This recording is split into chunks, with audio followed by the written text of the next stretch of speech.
Welcome back, everyone, to another edition of Combat Corner, powered by Come On Now, the podcast. I'm your host, Rudy Rodriguez Showmont. If you haven't done so yet, hit the like button right now, subscribe to the channel, leave a comment.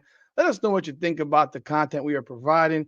We've done a lot of interviews with some great fighters from the BKFC, and we've got another one for you today. And I got to tell you, this one's exciting. It's exciting because there's a lot of stakes involved in what we're about to talk about. This past weekend, there was a shift in champion in his division, and now he wants to be up next. I got with me Jomi, the Archangel Escoboza in the What's building. up, What's going my on, my brother? friend? What's up, brother? How's everything going? Thanks for having Do me on. My pleasure. Doing well, man. I'm gonna guess that the where does the Archangel come from? My name is John Michael. That's where the Jomi comes from. My mom gave me the Jomi name when I was 2 years old, to kind of shorten it because John Michael is kind of long. But yeah, so she named me my middle name Michael after the Archangel Michael, the warrior protector of Israel. So, and it just ended up being that since I was 4 years old, I've always wanted, loved action, always wanted to fight, always wanted to be a ninja. So, she the name has a lot of power to it. Does that go into some of the into like even when you do a face off, you have a different, the ninja type face off stance and stuff like that? Yeah, so like with the face-offs, I'm just a warrior slash ninja slash anime nerd at heart. So, I'm always getting, and also my first martial art that I started training since I wanted to fight was kung fu. So I always add that little kung fu flair in there, and get into my opponent's head because I like to if I can make my opponent think that I'm on some kung fu dojo McDojo like karate kid fake martial art, if they think that I'm anywhere in that realm, then when they start when the bell rings and they start getting hit by things that they don't see coming, they're going to be like, oh my god, well, I didn't know it was going to be like this. It could throw them off in a good way or in another good way, which is they just laugh at it and think it's stupid, and or they get scared of it. So they Have you laugh or get scared. have you ever thought about doing the Karate Kid, the Yeah, crane? yeah. I was thinking about doing that after I dropped somebody. So you just had a big fight, man. A week, God, it's been what 9 days ago. You had a big win. Jay Jackson, you busted his eye up pretty bad, real fast. Talk about that fight. I mean, you have a length to you. Do you work on fighting on with distance because you are 6'3", so you're tall for the division. How did you go into that fight? And he had a little kung fu stance also in that way, and so that must have been kind of funny. Yeah, yeah, he's kind of like me, and we're both anime fans, and I told him, at the weigh-ins, I'm like, yo, you already know, man, we get in our anime stance, we gotta, do it, get in our anime stuff.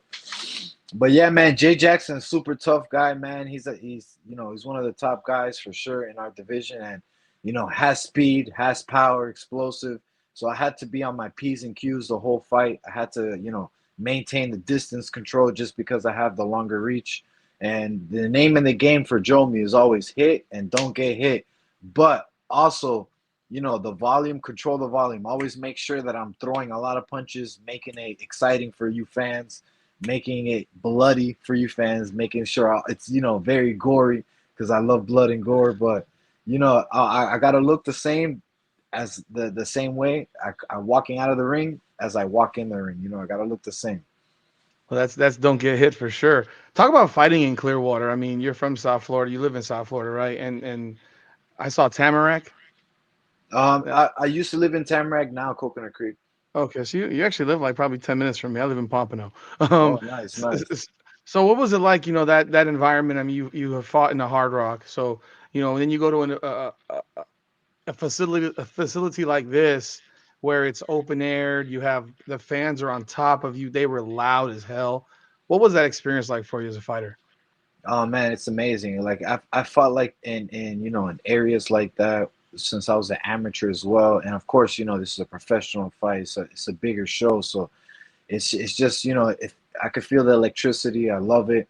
The way I feel going into any fight, any arena, is that like I could block out anything that's outside of the ring.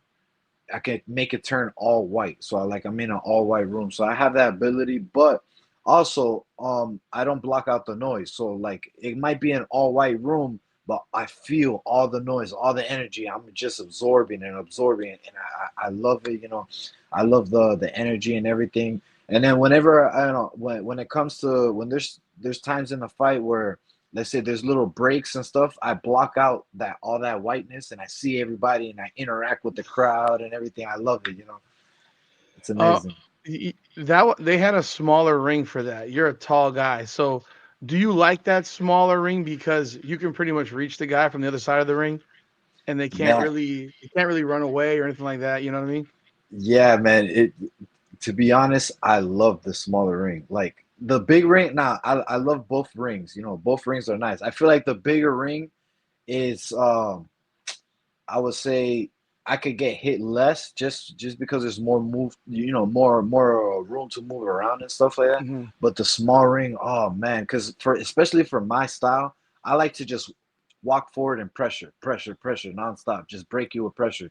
So for me, I just take 2 steps forward and my opponent's already like, touching the ropes and stuff like that. So for me, I love it. I could just keep them at distance, you know, pick them apart from distance, keep them at the ropes, and just pick them apart and everything. So yeah, it makes it a lot. Well, I would say it gives me more energy towards the actual striking than towards the chasing people down in the bigger ring. So it's worse for my opponents in the sense of they have less room to run around and they're giving me more energy to beat them up. I figured a smaller ring probably would work well with someone who's typically taller than the average person in that division. So, and your reach is probably among the best reaches in the division, I would presume. How did you get into fighting? What brought you to bare knuckle? I know you did MMA. I mean, you've done boxing, so you've done it all. What got you into all this? What age and how did it all become bare knuckle all the way through? So like I said before, my when I was 4 years old, I've always been a huge anime Ninja Turtles, fan. I've always wanted to be like a ninja assassin growing up. And the best thing, or the cleanest thing close to that was, going to the army or joining the military. I've wanted to do that, but at the same time, I didn't want to be controlled, because at the same time, we don't know what war they're gonna put us in, what corruption there is, and all that. So I just didn't want to be controlled, even though I wanted to learn all of those tactics and everything, be in that kind of destruction and action. But the next best thing, punch people in the face for money. So I've always wanted to fight since I was little, box, MMA since they first started in the 90s. But my parents, being from the Dominican Republic, they hated it. They were like, "Oh, only sports, go to school." So I had really no support family wise, when it comes to fighting.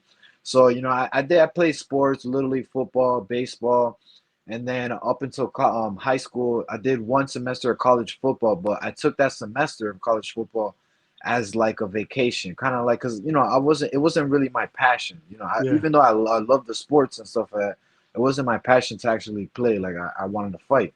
So I took it as a vacation, came back down, took maybe like a year of working and stuff like that, getting my money together, and then I had moved to New York for 6 months, and then I was either going to choose to start training over there or start training here, and I ended up moving back and I started training here, mixed martial arts. I trained kung fu first, then mixed martial arts, basically jujitsu, Muay Thai, boxing, everything mixed in one, wrestling. Did Hmm. amateurs for a bunch of years, won some amateur belts in kickboxing and in MMA. And then right when I turned pro, they legalized bare knuckle boxing. Now, when I was an amateur, I was in the backyard in Perrine, with Dada 5000, doing those Oh yeah. those backyard fights. So I Really? had Okay. yeah, I had some teammates that were fighting in the backyard for money and stuff. And me as an amateur, you don't get paid as an amateur, So they were like, "Bro, you're a trained martial artist. You might as well come back here and beat up these guys from the hood that don't know how to fight." and make some money. So I'm like, shit, might as well. Did my little 3 fights, got my little money, and then they shut down the backyard for good, like here in Miami it was. And Hmm. then I would say like a year or two went by, and then BKFC started and BYB started. Both at the same time in their own separate ways. But like the sport of bare knuckle started like seven Yeah. years ago. I started with BYB. I came up with them in the backyard. As you can see back here, those are the 3 fights from the tournament that made me win the title. I Hmm. became the first 185-pound bare knuckle boxing champion in the history of the sport, United States history. So I got that, as a milestone, and then I crossed over to BKFC, and I'm right there knocking on the title shot, like, yo, give me that second belt. So what did you think? I'm sure you saw this weekend's fight between Mike Richman and Josh Dyer. Dyer comes away with the belt. I tell you, that was an interesting fight to me because it was the one fight that I thought would not go past a round, maybe a round and a half, and it turned into a boxing match a little bit. It almost looked kind of like a boxing match to me, where they were real careful, and then Richmond's face just got smashed, and Dyer comes over with the belt. The but the doctor stopped it. Uh, he calls out Mike Perry.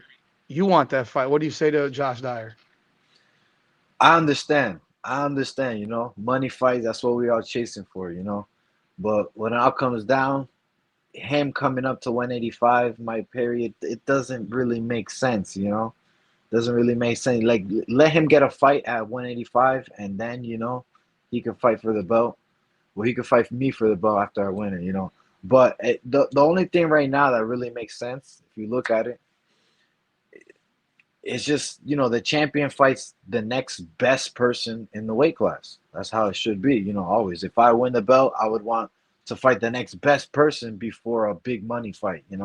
Just because I would want that on my record. I've went through my whole bare knuckle boxing career fighting people, you know, that have equal or even more experience than me. And when it comes to professional fighting, there's only been like maybe 1 or 2 guys that didn't have the experience that I had in bare knuckle boxing, and that was just because it was like last minute replacements.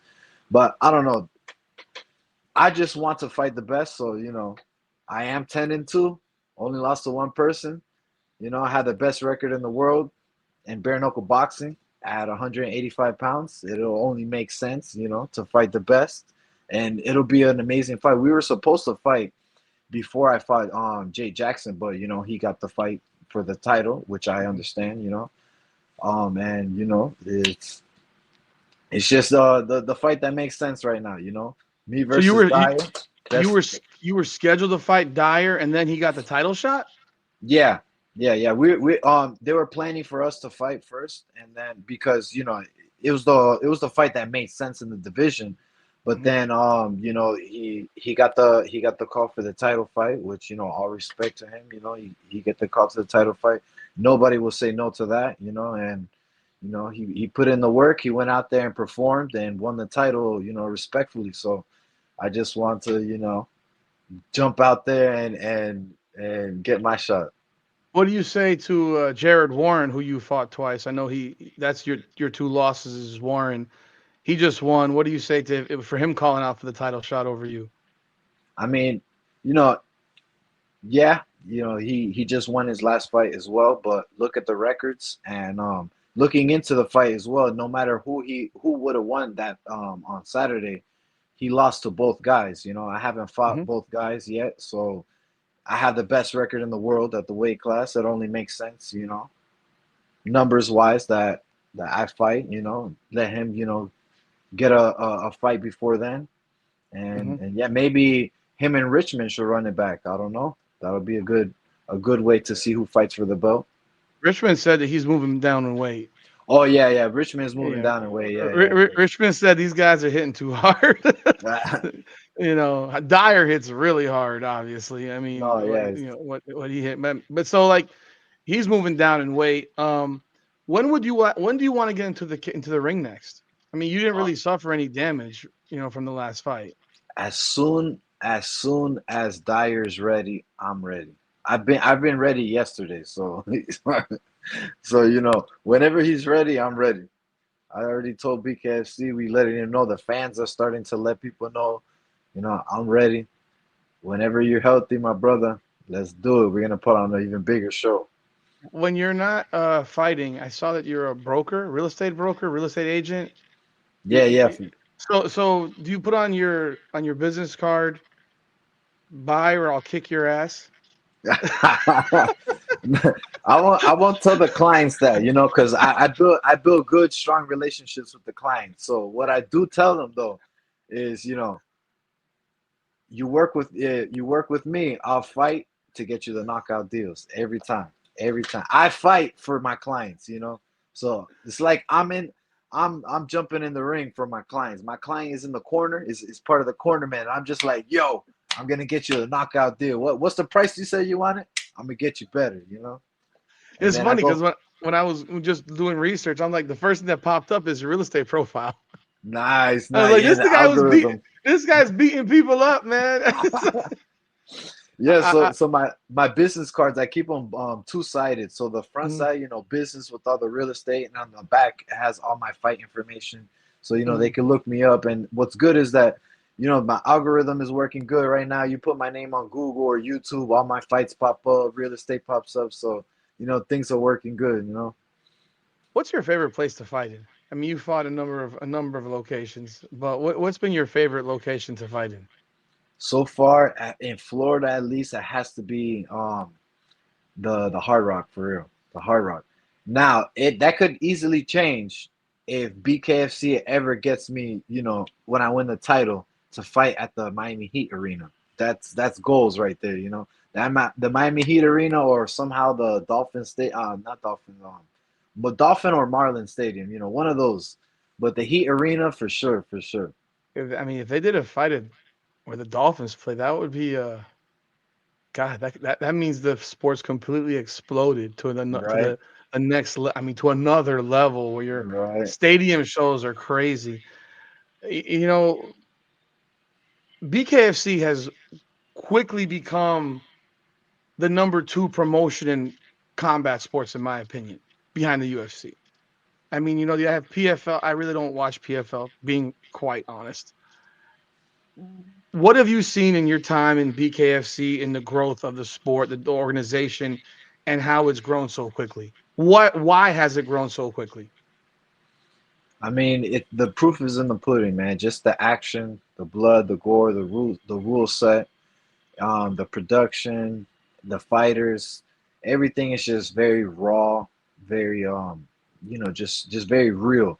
Like, it's hard for you not to like it if you like combat sports. Like, if you're a combat sports fan, it's hard for you not to like the sport in itself, and especially BKFC as an organization, because they're doing things the right way, they're presenting it well, and it's just putting on an amazing show and a lot of action. So it's just nonstop. And then now the doors are opening up to the world, to where we get to travel to more places, more eyes are seeing it, bigger arenas, different types of energy, in the crowds and stuff like that. So it's an amazing, to see the sport grow up from the backyard all the way to where it is now. Because I remember when I was doing it in the backyard, and when the sport first started, a lot of the MMA fighters in the UFC, Bellator, and all these other promotions, big experienced guys, big name guys, they used to look at me like I'm crazy. Like, man, I'll never do that shit. What the fuck? Like, the fuck is bare knuckle? Like, hell no.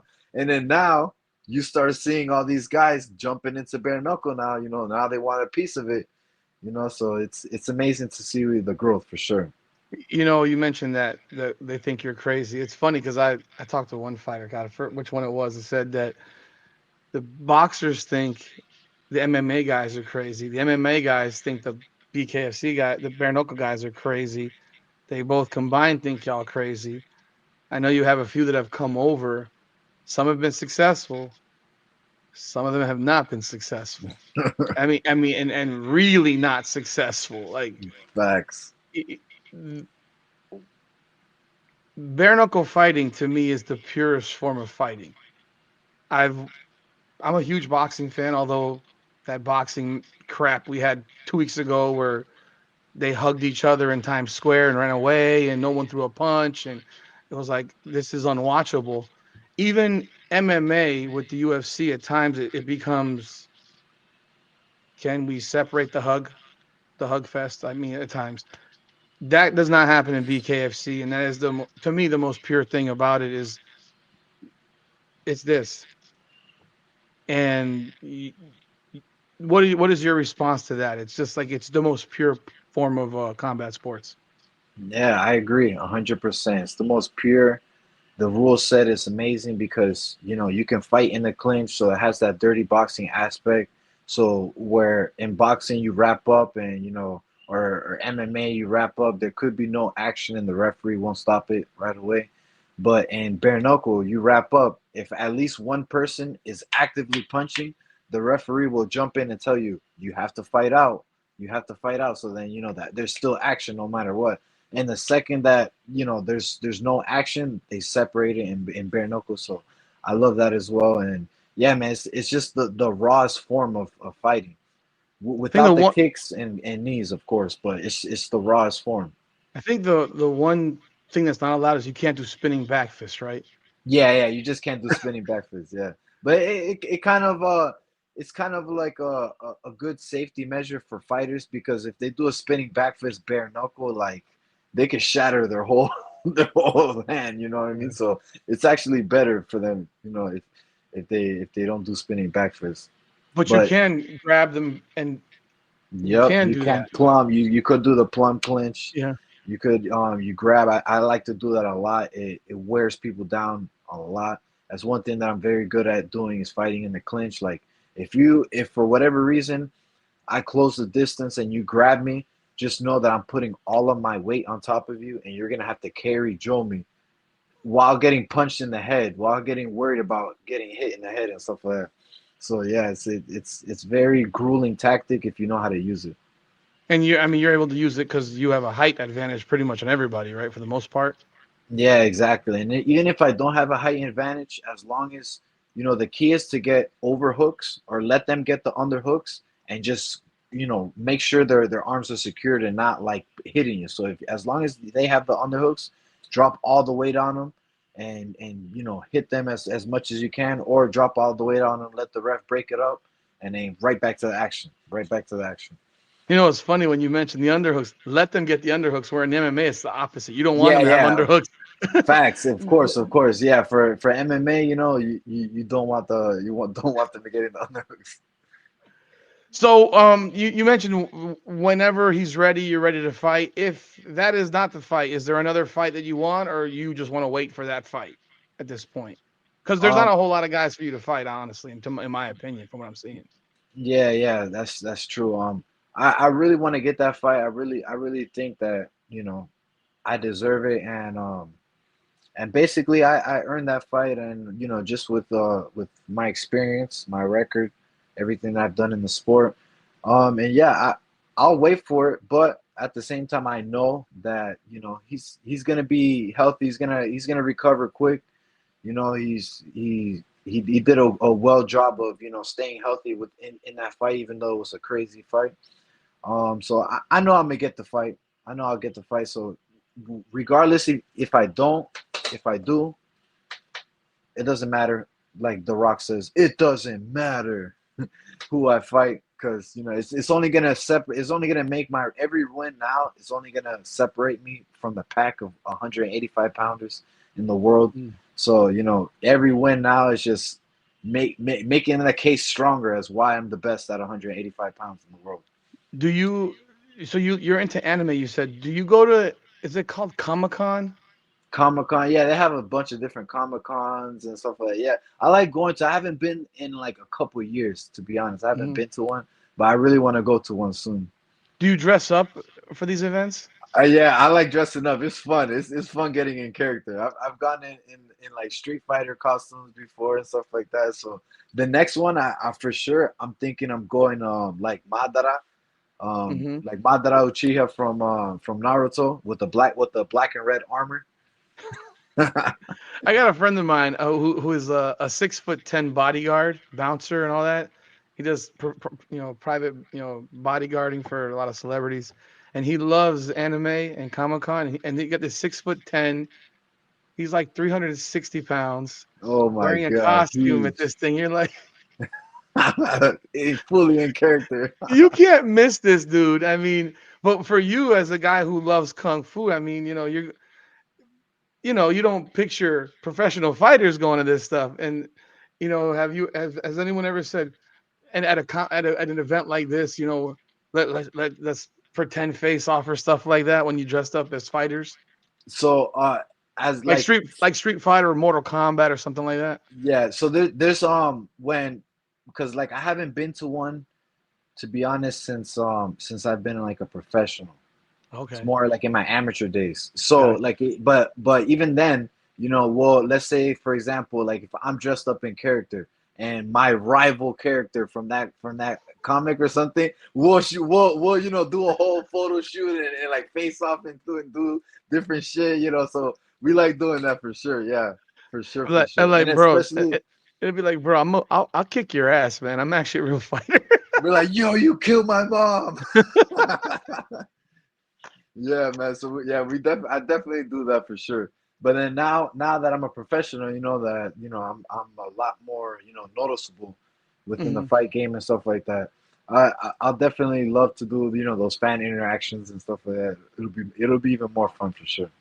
Do you, you've been here before Connor showed up, Connor McGregor. Now you're here after he's been here. What have you seen as the largest difference? And I've asked this in pretty much every interview I've asked because everyone's perspective is different.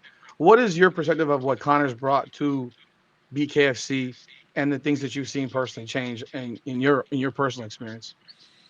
Just more eyes to the sport for sure. We're definitely getting a lot more exposure because just not only from the fighting fans that are fans of Conor McGregor, but people that are just fans of Conor McGregor of anything that he does.